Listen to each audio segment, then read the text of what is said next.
Hello there, shortcuts. This is video 2 for the price list, which will go out this Wednesday, February 12th at 9 p.m. Sydney time. If you would like to be on the Shortcuts price list, drop me an email, shortcutsrecords@gmail.com. A couple of quick announcements. I just put a video in your feed on an unboxing of a Blue Note anthology that I had a bit of fun with the kids doing earlier today. As a reminder, I've got my record fair coming up on March 16th at the Hotel Staying in Manly. If you'd like to know more about that, drop me an email, shortcutsrecordsaus@gmail.com. This is the genre list for this week. It's soul, folk, ska, jazz, blues, and disco. Yeah. Alrighty, let's get started. I've been on a complete Nina Simone trip this last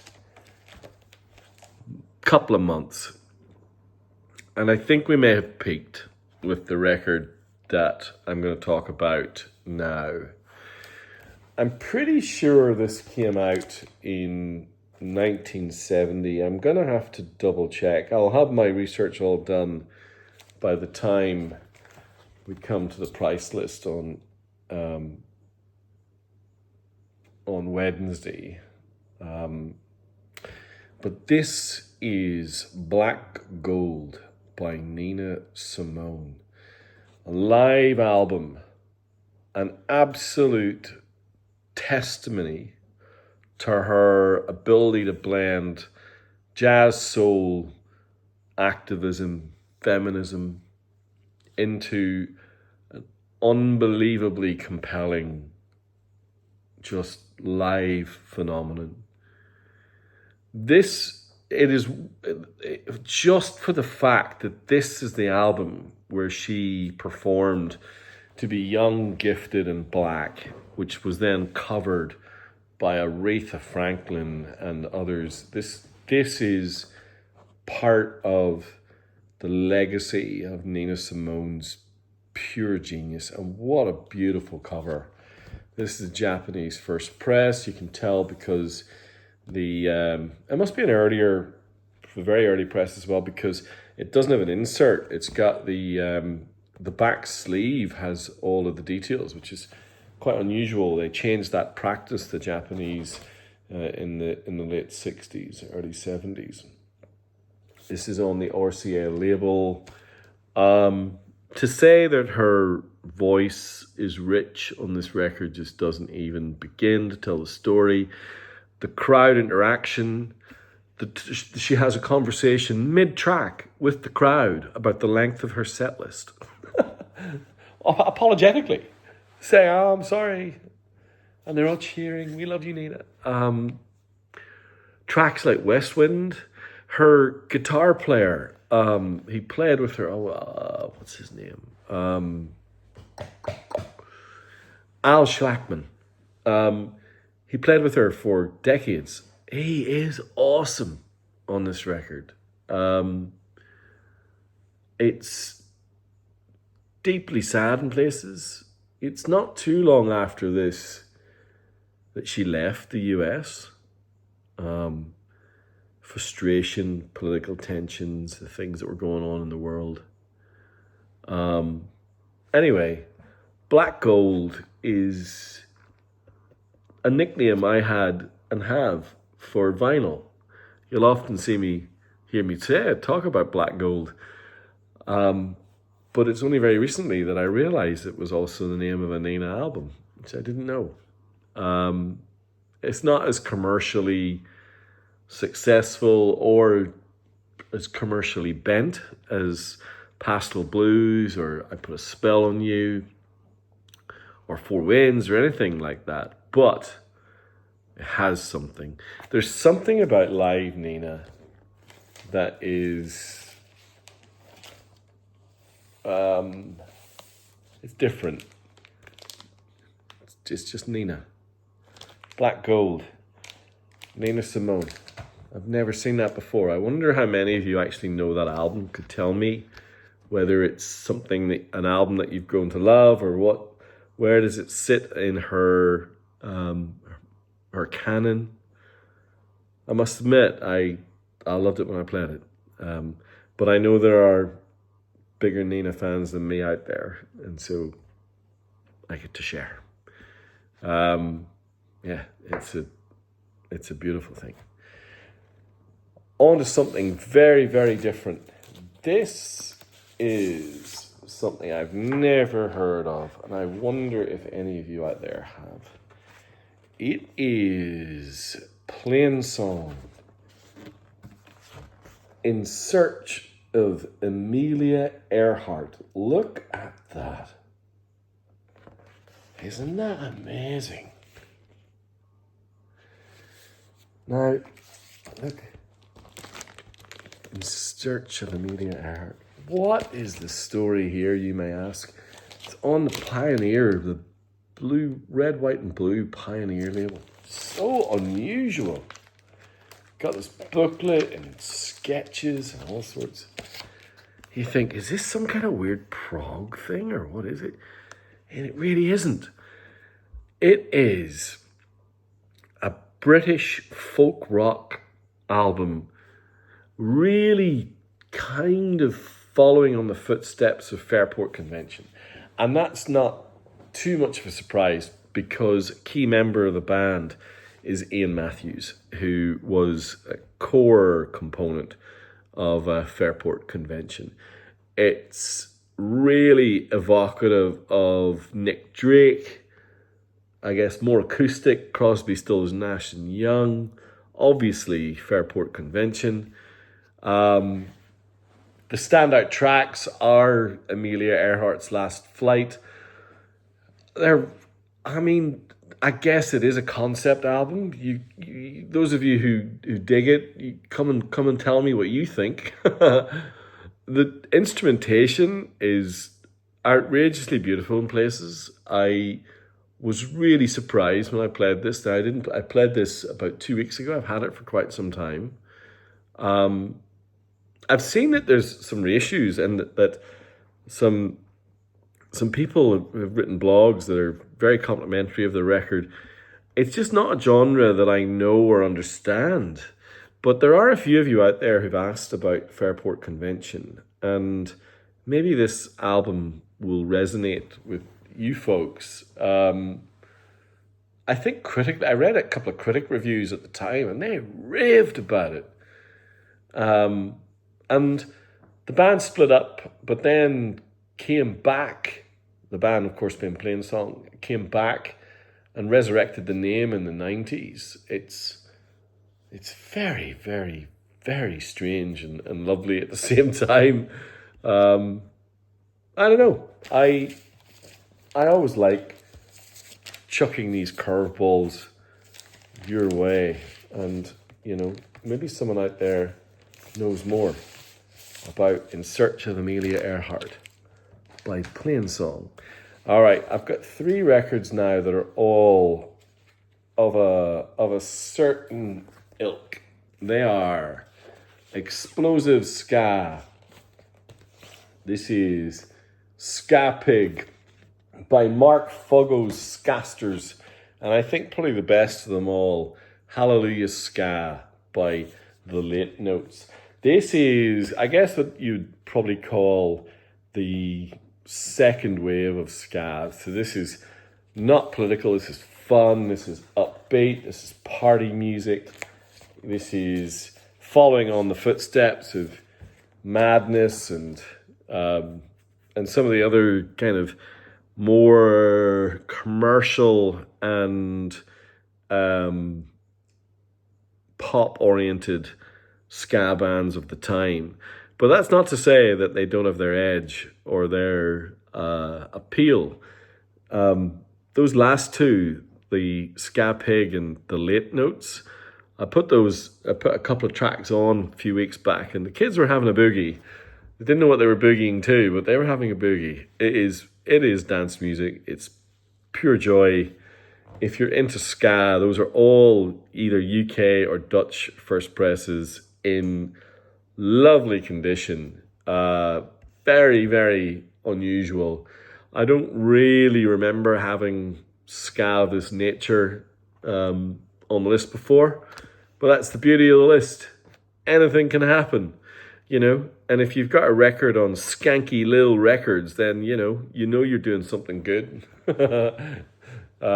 Mark Foggo, what a strange name. If anyone knows anything about him, let me know. I suspect because I think that's the Dutch press, so I wonder Mark Foggo might be a Dutchman, which, would probably explain a few things. I think the late notes, though, are definitely upper tier of that kind of second wave of ska. And that late notes record, Hallelujah Ska, I have seen that go for some silly money. So there are people who chase this type of stuff. And if you're one of them and you fancy yourself some ska at very reasonable prices, you have lucked in, my friends. All right, we're going to go on to something very, very, very, very different. Whereas ska is, that second wave of ska in particular, is propulsive and fun and addictive and adrenaline pumping. This is adrenaline pumping in a very different way. Look at that sleeve. Heavy Sounds by Elvin Jones and Richard Davis. This is on the Impulse label. This is the Japanese first press. And what an absolutely monolithic record this is. Look at that. Everything about it is deep and heavy. Look at the two of them. I don't know. Elvin Jones, the drummer of the famed John Coltrane quartet, and Richard Davis, probably, there he is, one of the most lauded double bass players in the history of the instrument. Now, there's an 11-minute version of Summertime that's on the second side of this record that is to be heard to be believed. You have to stream it on Spotify. It starts off with, I guess you don't really think of jazz players playing their instrument like with a bow, like it's a classical instrument. So you will hear Elvin Jones search for and find the melody to Summertime.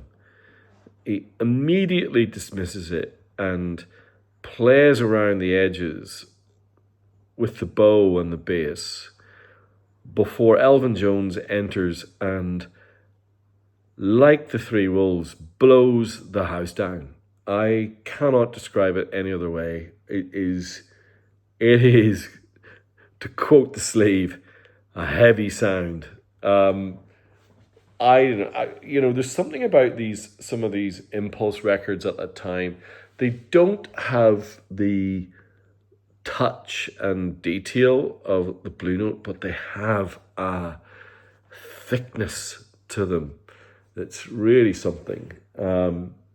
Again, one of these records that I think that its reputation is growing over time. It's very groove based.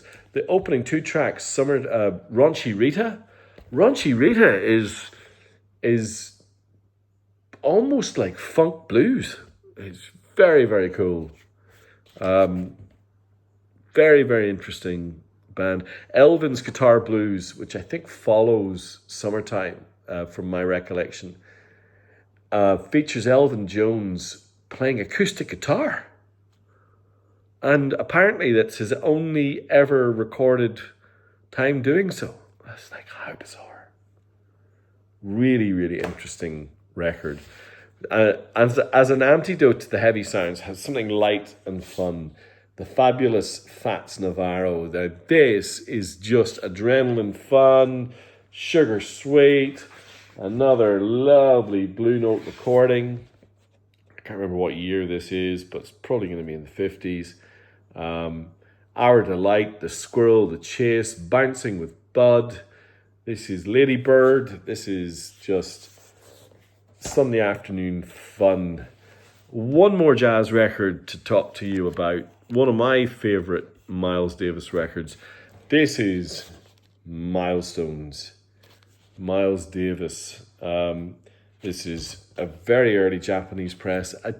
I'm not sure if it's the first press. I'll have to suss all that out for you. It could well be. We'll see. But it's a legendary recording. This is really what gets us to kind of blue, and so therefore has its place in history. Great name as well. Title track has got squazillion plays on Spotify. I tapped it in earlier as 400 million or something. Who knows? Guy's a legend.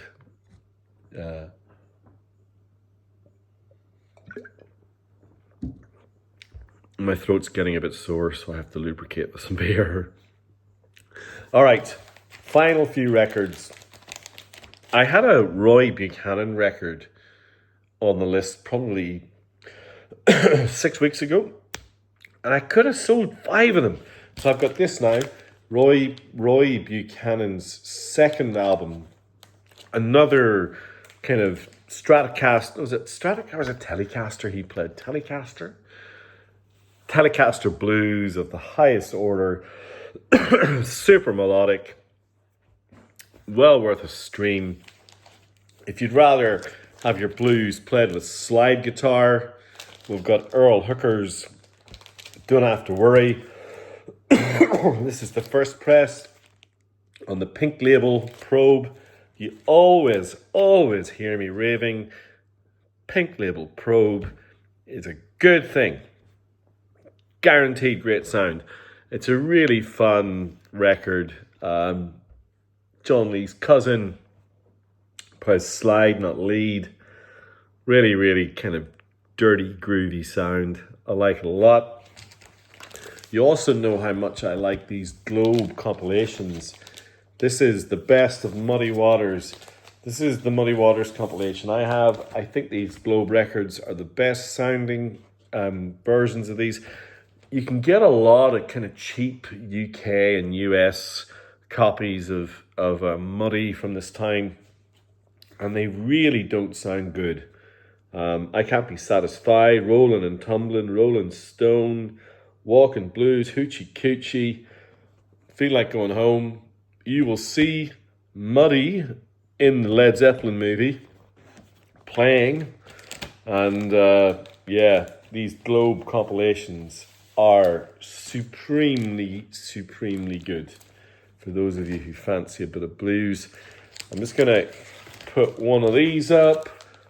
I know many of you now have this. If you don't, the double album compendium of the best of Stevie Wonder, one of the great compilations. The Japanese pressing of this is stellar. This is in great condition with Obi. And finally, I'm going to finish on one of my all-time guilty pleasures. This record has sold millions. It won, I think it won a few Grammys. I can't remember how many. But this person deserves to win many more. One of my favourite pop singers and one of my favourite pop albums. This is Bad Girls by Donna Summer, the Japanese first press. I absolutely love it. I love everything about it. The Giorgio Moroder production. Just how unbelievably gorgeous is Donna Summer in this period. Everything about it works. It's as good a double album as there was in the late 70s. And I know you're all going to be calling out, what about Tusk? What about The Wall? What about... I get it. Donna Summer's Bad Girls is it's an amazing album. I will pick a track and just dump it on, and I'll put it in playlists, and I'll do stuff, and people will be like, what's that? That's quite good. It's just one of those ones. Give it a listen. It is a fun time. Everything about it is top quality. Just brilliant. And it sounds so good on the Japanese press. It's a treat. I know there are some of you out there going, you cannot love a disco album by Donna Summer. I tell you what, you're wrong. I do. It's great. All right. There be the genre list: ska, disco, jazz, folk, blues. How good is that? If you would like to be on the price list for that list of records, drop me an email, shortcutsrecords@gmail.com. There we have it. That's today's genre list. And if you like, subscribe, do all that stuff, leave me a comment. I will see you all on Wednesday. Bye.